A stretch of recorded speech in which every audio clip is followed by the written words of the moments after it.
아는 것과 믿는 것은 다르다라는 제목으로 오후 예배 함께 말씀을 나눕니다. 많은 사람들은 예수가 그리스도라는 사실을 모르죠. 그래서 믿지 못하고 있습니다. 또 예수가 그리스도 사실을 안다고 해서 그것이 꼭 믿는 것은 아니죠. 아는 거하고 믿는 것은 조금 차이가 있습니다.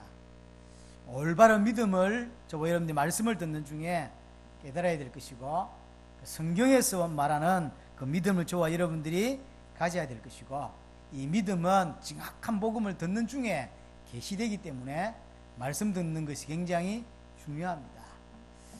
여러분에게 큰 은혜가 있기를 바랍니다. 자, 1번에 보면 예수님 당시 예수님을 그리스도를 믿었던 사람들이 많았습니다. 예를 들면 많은 사람들이 예수님을 다윗의 자손이라고 고백했어요. 이 다윗의 자손이라고 하는 것은 예수님이 바로 그리스도다라고 하는 다른 표현이에요. 그러니까 아무나 두고 다윗의 자손이라고 부르지 않습니다. 메시아이기 때문에 하는 말이죠. 그러니까 그럼 예수님을 그렇게 불렀다는 이야기는 그렇게 알았다는 거죠. 예수님을 행적을 쭉 보고 말씀을 듣고 그리스도구나라고 이게 알았다는 거죠. 또 많은 사람들이 예수님을 보고 그 선지자다 이렇게 표현을 했어요. 그 선지자란 말은 신명기 18장 15절에 나오는 표현이에요. 하나님이 모세에게 내가 너와 같은 선지자 하나를 세우겠다 그랬어요. 이스라엘 백성에게 있어 모세는 뛰어난 사람 아닙니까? 네 같은 사람을 내가 하나 세우겠다, 메시아를 말해요. 그때 이후로 사람들이 그 선지자라는 표현을 쓰기 시작했어요. 하나님이 모세에게 말씀하셨던 그 선지자 혹시 이 사람 아닌가, 이런 표현인 거죠. 그러니까 뛰어난 인물이 나오거나 자기들이 생각할 때 특출한 인물이 나오면 다 그렇게 이제 의심을 하기 시작합니다. 혹시 그 선지자 아니었을까? 그런 말이죠. 예수님을 보고도 이런 표현을 썼어요. 그 선지자다. 이 말은 메시아다, 이런 표현인 거죠. 오늘의 본문만 봐도 그렇습니다. 죽은 나사로를 예수님이 살리셨어요. 이때 마르다하고 마리아만 있었던 게 아니에요. 나사로가 죽었다는 이야기를 듣고 그 동네 사람들이 이 사람들의 슬픔을 위로하기 위하여 집에 와 있었어요. 그때 예수님이 도착을 하셨거든. 그래서 마르다와의 대화와 마리아의 대화, 그리고 나사로를 살리시는 걸 이 동네 사람들이 봤다는 거죠. 유대인이 봤어요. 그리고 나서 많은 일들이 벌어집니다. 특별히 나사로를 살리는 사건을 계기로 해서 많은 유대인들이 예수님을 그 선지자 내지는 메시아라고 말하기 시작했고, 또 바리새인들, 또 제사장들, 서기관들, 나중에는 간원들까지도 많은 사람이 믿었고 따랐다고 되어 있죠. 가만 놔두면 모든 사람들이 다 믿을 것이다 라고 말할 만큼 이제 완전히 분위기가 예수님을 메시아다라고 하는 분위기로 갔어요. 그렇게 말하기 시작했고 믿었다는 이야기죠. 예수님은 자신이 그리스도라는 사실을 제자들에게 믿게 하기 위해서 나사로를 살렸고, 그게 목적이었으니까요. 이것을 보고 많은 사람들이 믿었죠. 유대인들이 믿었고, 제사장들이 믿었고, 바리새인들이 믿었습니다. 부인할 수 없다, 이렇게 표현했어요. 또 많은 유대인과 많은 무리가 예수님을 믿었고, 어느 정도 표현하고 있냐면 온 세상이 예수님을 따른다라고 표현했어요. 분위기가 완전히 예수님을 따르기 시작했고, 그러니까 오병이의 기적, 그 다음에 나사로 사건이 결정적인 사건이 사실은 됐어요. 많은 사람들이 예수님을 그리스도라고 하며 따르게 된 거죠. 심지어 오늘 42절에도 갈릴리 중에도 그를 믿는 자가 많대. 그렇죠? 또 12장 11절에도 나사로 때문에 많은 유대인이 가서 예수를 믿었더라. 19절에 바리새인들이 서로 말하되 볼지어다 너희 하는 일은 쓸데없다. 보라 온 세상이 이거를 따르는도다. 많은 사람들이 예수님을 따르게 된 거죠. 그러면 과연 이것이 정말로 예수님을 그리스도로 믿고 있냐 이 말이야. 이게 중요합니다. 그럼 이 땅에 교회 다니는 많은 사람들이 정말로 예수를 그리스도로 믿고 있을까요? 이게 중요합니다.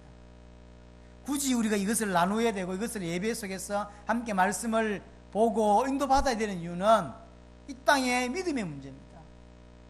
결국은 믿음이 모든 것입니다. 그 믿음 있는 자를 통해 하나님 뜻을 이룰 수 있고, 그 믿음을 가지고 세상을 이기게 하고, 그 믿음을 가지고 결국은 다 하시거든요. 어떤 믿음이냐가 중요한 거예요.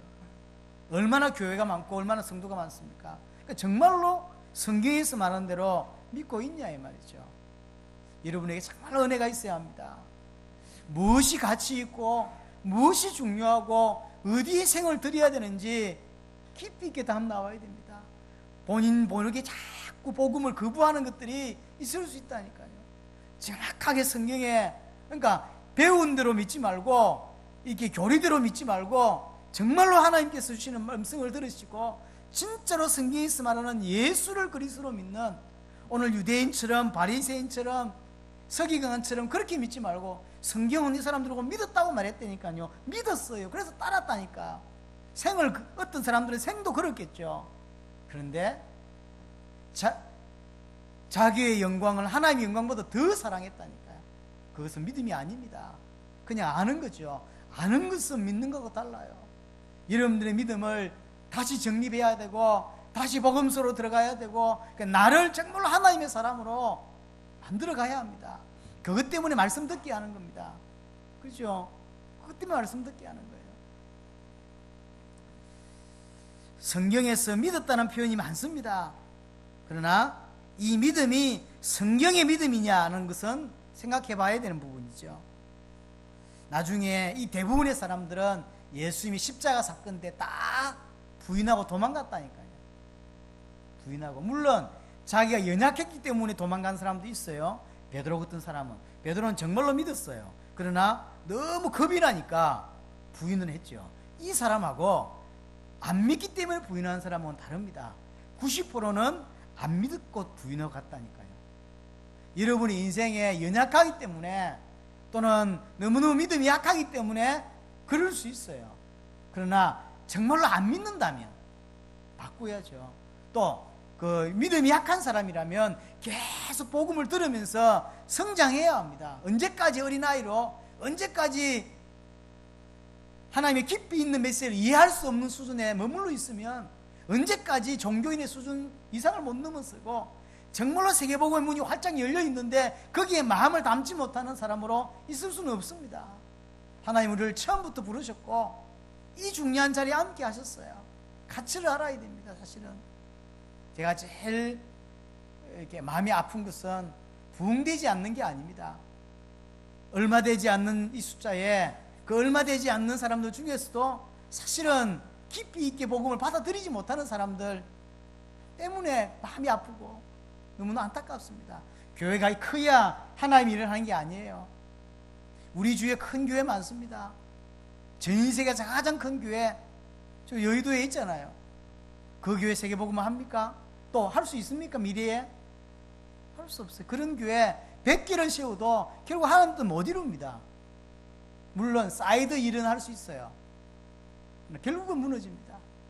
중남미 가보니까 대한민국 하면 유일하게 한 사람 알더라고요. 그 여의도에 옛날에 목회하시던 그 조 목사님. 그래서 어느 정도 왜냐면 우리가 아는 그 조 목사님하고 저 조 목사를 헷갈려하는, 그 사람들이 저렇게 나이가 젊나 이렇게, 그래서 아들인갑다 이렇게 이해하는, 그 아들은 감옥 가 있는데, 수십 년 전에 20년 30년 전에 그 양반이 저 중남미에 얼마나 많은 돈을 뿌리고 사람들을 그래서 우리가 가면 돈 주는 줄 안다니까요. 심지어 돈 안 주냐고 묻는 사람도 있을 만큼 돈 안 주는 걸 알고 예배하다가 다 나가는 사람도 생겨요. 너무 어이가 없는 거죠. 너무. 그게 선교입니까? 그렇게 선교했다니까요. 나갈 때마다 100억씩 뿌리고 그 엄청난 돈을 그런데 다 뿌려서 복음을 막는 일을 했다니까요. 알고 보면 이게 복음 모르고 하는 건 전부 복음 막게 돼 있어. 나중에 안타깝습니다. 이 복음 모르면 뭐가 달라지겠냐고요. 그분이나 일반 종교인이나 똑같습니다. 하나님은 지금 우리 교회에다 계속 계속 문을 두드리고 계신 거예요. 올바른 복음을 듣고 바르게 깨닫고 가치를 알고 사람은 어디에나 반드시 한 군데에 생을 걸게 돼 있어요. 여러분들이 복음이 아니면 반드시 다른 데에 생을 걸게 돼 있다니까. 안 그렇다고 생각되지만 육신의 생을 걸거든지 어쨌든 생을 건다니까. 사람은 하나님은 여러분들을 지금 계속 마음의 문을, 우리 하나빛교회 문을 계속 두드리고 계신 거예요. 그러나 제가 올 초에 말씀드렸듯이 언제까지 하나님이 기다리지 않습니다. 기회가 왔을 때 가치를 아셔야 되고 생을 드려야 되고 그 옳은 답을 얻어야 됩니다. 올인하는 게 문제가 아닙니다. 생을 드리는 게 문제가 아니잖아요. 하나님은 맨날 뭐 생명 걸어라 그게 아니잖아요. 그런 말은 중요하지가 않아요. 어떤 면에서 그렇지 않습니까? 가치를 알아야 됩니다. 사실은 이게 뭔 일인지, 이게 어떤 사건인지. 여러분, 많은 사람들이 분명히 몰려오고 분명히 합류될 것이지만 진짜로 믿는 사람은, 그리고 중심 있게 일할 사람은 언제든지 소수입니다. 그 소수가 있어야 결국 세복음화 됩니다. 그래서 2016년 저와 여러분들이 개인적으로 한 사람 한 사람이 정말로 예수를 그리스도로 믿는 올바른 믿음이 이 뿌리 내리져야 돼요. 내 것으로 소화되어져야 되고, 그 믿음의 분량 차이는 분명히 있을 수 있어요. 시간표 차이들이 있어요. 그러나 분명한 건 정확하게 믿어야 된다는 거죠. 이게 중요합니다. 여러분에게 그 은혜가 있어야 됩니다. 출교 당할까봐 드러내지 못했다 그랬어요. 그리고는 더 중요하게 43절에 보니까 사람의 영광을 하나님의 영광보다 더 사랑했다. 진짜로 믿는 게 아닙니다. 진짜로 정말로 예수를 그리스도로 믿었을까요? 그렇지가 않죠. 땅의 일을 생각하는 자들입니다. 자기 육신을 위하여 예수 이름을 사용하는 자들이었지. 그래서 바울이 육신의 일, 땅의 일이라고 말한 거예요. 복음에 순종하지 않고 말씀에 순종하지 않고 땅의 일에 인생을 거는 사람들, 이들은 예수를 그리스도로 알았지만 예수를 그리스도로 믿지 않습니다. 결국 십자가의 원수로 살고 하나님의 원수의 삶을 살 수밖에 없는 거예요. 본인이 내가 십자가 원수로 살아야지라고 하는 게 아닙니다. 이 복음을 받아들이지 않기 때문에 결국 받아들이지 않는 그 사람의 생각과 가치관은 십자가의 원수일 수밖에 없어요. 그렇죠. 그래서 결국은 하나님 복음을 위해서 한다는 모든 것들이 결국은 하나님과 원수된 자리에 서게 됩니다. 예수님을 십자가에 못 박았던 사람도 마찬가지입니다. 하나님을 저주하며 십자가 못 박는 것이 아닙니다. 그렇죠. 하나님을 위하여 십자가에 못 박았다니까요. 많은 사람들 어렵게 만드는 게, 목사들이 어렵게 만드는 게, 복음 전하는 자들 이단이라고 만드는 게 하나님의 미워서가 아닙니다. 하나님을 위한다고 하는 게 하나님의 반대편에 서게 되고 그런 일을 하게 되는 거예요. 그래서 다른 복음이라는 건 없어요. 복음이든지 복음이 아니든지, 참 믿음이든지 참 믿음이 아니든지, 이거지 중간은 없다니까요. 해색지대는 없어요. 신앙이라고 하는 게 참된 신앙이든지 아니면 거짓 신앙이든지, 정말로 예수를 그리스도로 믿든지 안 믿든지 이 둘 중에 하나인 겁니다. 여러분에게 올바른 은혜가 있어야 합니다. 이 사람들은 안 믿기 때문에 십자가의 원수로 살고 말씀에 순종하지 않는 거죠. 거부하는 것입니다. 자, 그러면 뭘 보면 알 수 있냐면 초대교회 성도들을 보세요. 진짜로 예수를 그리스도 믿던 사람들의 어떻게 인생을 살았는지를 보면 알죠. 예수님을 그렇게 따라다녔던 사람들이 얼마나 많습니까? 그런데 결국은 120명 남았습니다. 120명. 이 사람들은 예수를 그리스도로 믿은 자들이고 그 믿은 자에게 하나님이 성령으로 함께 하셨습니다. 예수님을 따라다녔다고, 예수님을 체험했다고 구원받는 것이 아닙니다. 자, 예수님을 처음에 따라다니는 사람들이, 예수님 체험한 사람들 많죠. 혹시 병이 걸렸는데 예수님 만나서 병이 나은 사람도 있었을 거고요. 오병이의 기적을 행할 때 직접 그걸 체험한 사람들 있죠. 예수님께서 기적을 베푼 걸 먹었던 사람들, 그 외에 많은 역사들 중에 또 예수님이 말씀하시는 걸 직접 들었던 사람들 얼마 많습니까? 예수를 체험한다고, 예수를 만난다고, 예수의 음성을 들었다고 해서 구원받는 것이 아니라니까요. 그렇죠? 우리는 단 한 번도 육신적으로 예수를 만나본 적이 없어요. 예수를 그리스도로 하나님의 은혜로 믿어지는 자가 만난 것이고, 이 사람이 하나님의 자녀인 거죠. 이 초대교회 성도들은 예수 이름으로 다시는 가르치지 말라고 했는데, 이런 죽음의 위험 속에서도 정인의 삶을 살았습니다. 어떤 사람이 생명도 걸었고, 어떤 사람이 여러 가지 이유로 헌신하게 살았죠. 왜요? 예수를 그리스도로 믿으니까. 생명보다 중요한 게 어디 있습니까? 그런데도 자기의 생명을 버리면서까지 예수를 그리스도로 증언하고 있습니다. 그들의 인생이 바뀌었기 때문이죠. 말씀에 순종할 줄 알고 말씀에 사는 것이죠. 믿는 척 하는 것이 아닙니다. 그렇죠? 믿기 때문에 믿는 자의 삶을 살 수밖에 없는 거죠. 많은 사람들은 안 믿는데 믿는 자의 삶을 살아요. 그래서 힘이 드는 겁니다. 안 믿는데 믿는 것처럼 살려고 하니까 얼마나 힘이 들겠어요. 이게 지치게 돼 있다니까. 언제든지 종교는 지쳐요. 그러니까 뭔가 새로운 게 필요합니다. 아니, 그런 사람이 뭔가에 또 육신적인 체험을 하면요, 또 얼마나 열정적으로 하겠습니까? 근데 그 체험도 오래 안 간다니까. 암 걸렸다가 나은 사람이 영원할 것 같지만 그렇지가 않습니다. 왜냐하면 내 옆에 사람이 예수 이름으로 암 나은 게 아니고 다른 이름으로 암 나은 걸 보면 흔들리기 시작해요. 절대적 믿음이 아니라니까요. 우리에게 있는 절대적 믿음은 말씀을 통하여 듣는 중에 내 것이 되는, 아무것도 아닌 거죠. 그래서 일반 사람들은 기독교가 너무 아무것도 안 하는데 이해가 안 되는 거죠. 여러분, 일본에 일제에 있을 때 신사참배를 할 때 우리나라 교단들이 많잖아요. 제일 늦게 신사참배를 결정한 데가 장로교였어요.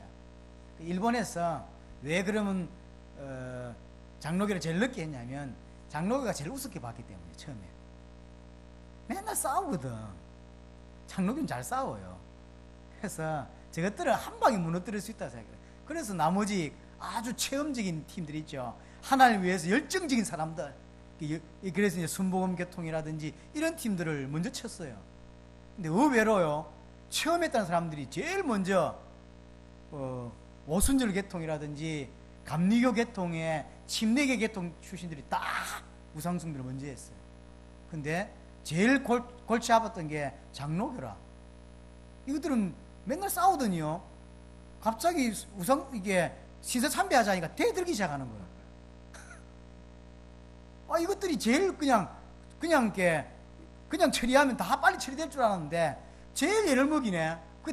지금 나와 있는 우리가 무슨 한상동 목사다, 주기철 목사다, 주남선 목사다, 저 순천입니까 어디입니까, 그 손양호 다 장로교거든. 특별히 손양호 목사, 주기철 목사, 한상동 목사는 또 교회 고신 처음 시작할 때 그 멤버들이고 장로교란 말이에요. 이것들이 대들거든. 처음에 놀랬대 하지 않습니까? 제일 쉬울 줄 알았는데요, 맨날 싸우던 놈들이 갑자기 대들기 시작하니까 모르는 거예요. 그래서 지금 열정이 문제가 아닙니다. 내용이 문제지. 믿는 자의 삶을 살지 말고 진짜 믿으면 자연스럽게 이 모습 저 모습으로 녹이 돼 있어요. 그리고 누구처럼 살지 마세요. 내게 허락된 게 있다니까요. 내가 해야 될 세계복음화, 내가 해야 될 당대의 세계복음화, 그거 찾아야 합니다. 그렇죠? 그거 찾아야 돼요. 여러분에게 마찬가지입니다. 다 있습니다. 이번에 가면서도 제가 이제 고민하고 있습니다. 정말로 당대의 세계복음을 두고 내가 진짜로 할 수 있는 거, 정말로 해야 되는 거, 하나님 원하시는 부분이 메신저인지를 다시 한번 확인하는 시간표가 올 것이다. 그래서 메시지를 풀어내지 못한다거나 이러면 저는 고민하려고요. 내가 메신저로서 사람을 깨울 사람이 아닌갑다라는 생각을. 왜냐하면 한국에서도 그렇게 메시지를 잘하는 편이 아닌데 중남미에 가니까 통역이 너무 힘이 들어요. 누구는 통역이 쉽다 그러더라고. 메시지 하고요, 통역할 때 생각을 할 수 있다대. 저는 생각을 까먹더라고. 요거 다음에 요거 말해야지 했는데 요 통역하는 동안에 까먹어요. 앞이 안 보여. 지금 뭘 생각하고 가냐면 이번에는 메시지를 이렇게 안 하고, 이제 몇 개 보셨잖아요. 빨라요. 막 급해. 막 감 지르면서 이번에는 감 지르지 말자. 그리고 차분하게 하자. 요 이제 결단을 하고 하면 그게 쉽지는 않습니다.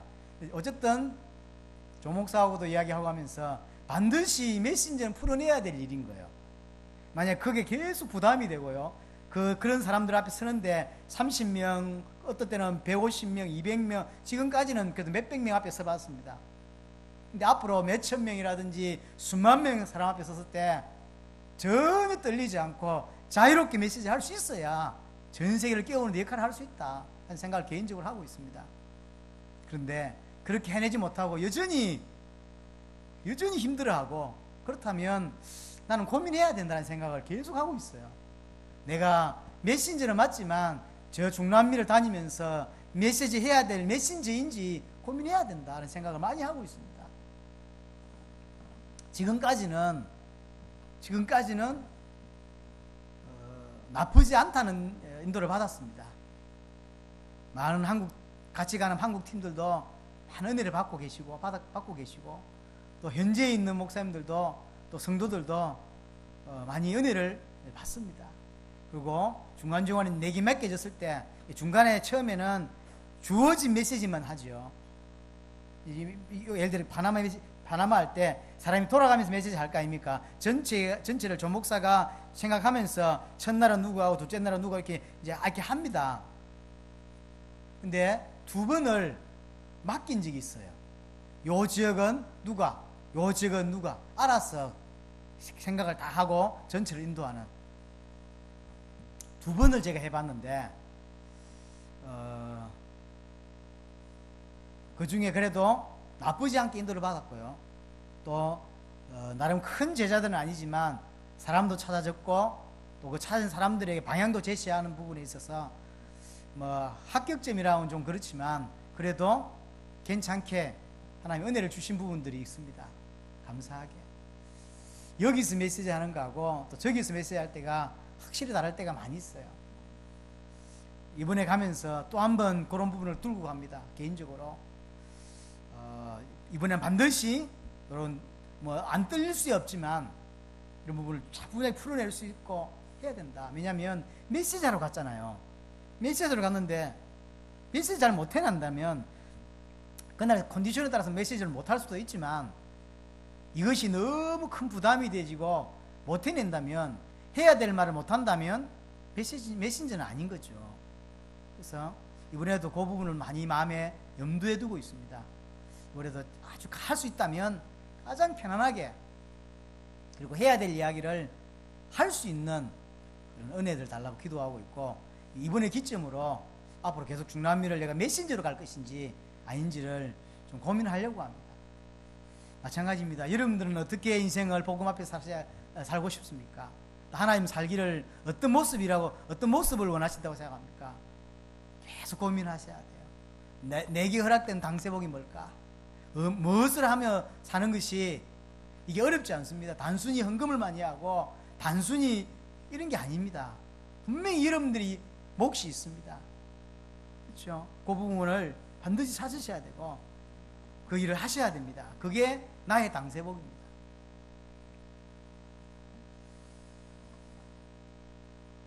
초대교회가 많은 어려움을 당하기도 했죠. 죽기도 하고요. 환난을 당했습니다. 그러나 자기가 삶의 이유는 바뀌지 않죠. 정확하게 복음을 받으니까. 스데반도 마찬가지죠. 순교하는데 웃으면서 기쁨으로 순교를 받아들입니다. 이게 억지일까요? 아닙니다. 억지가 아니고 이게 기쁨이었어요. 그리고 바울도 그 그리스의 고난에 참여하고 싶다라고 말했어요. 진짜 믿었다는 이야기죠. 베드로도 마찬가지입니다. 어떻게 이러한 삶이 가능합니까? 답은 간단합니다. 예수를 그리스도로 믿는 올바른 믿음이 있기 때문에 주께서 모든 문제를 십자가를 통하여 다 끝내셨고 나와 함께 하시고 이젠 하나님은 나를 통하여 세계복음하기 원하신다라고 하는 부분이 가슴 있게 부딪혀 왔기 때문에 연약하지만 그렇게 삽니다. 그 기도하면서 힘달라고 그러고 그래서 정말로 하나님 뜻을 따라 살죠. 그 사람과 그 생각이 없는 사람하고는 다른 것이죠. 예수가 모든 문제 끝내셨다. 예수가 그리스도가 되셔서 다 끝냈다 라고 하는 건 어떤 면에서 한 번 들으면 알 수 있는 이야기입니다. 아는 거하고 믿는 것은 분명히 다릅니다. 주님이 십자가 부활로 모든 문제를 끝내셨고 이제 더 이상 육신을 위해 살지 않도록 우리에게 은혜를 허락하셨습니다. 이걸 보고 새 피조물이라고 합니다. 새 피조물. 우리는 옛사람은 죽었습니다.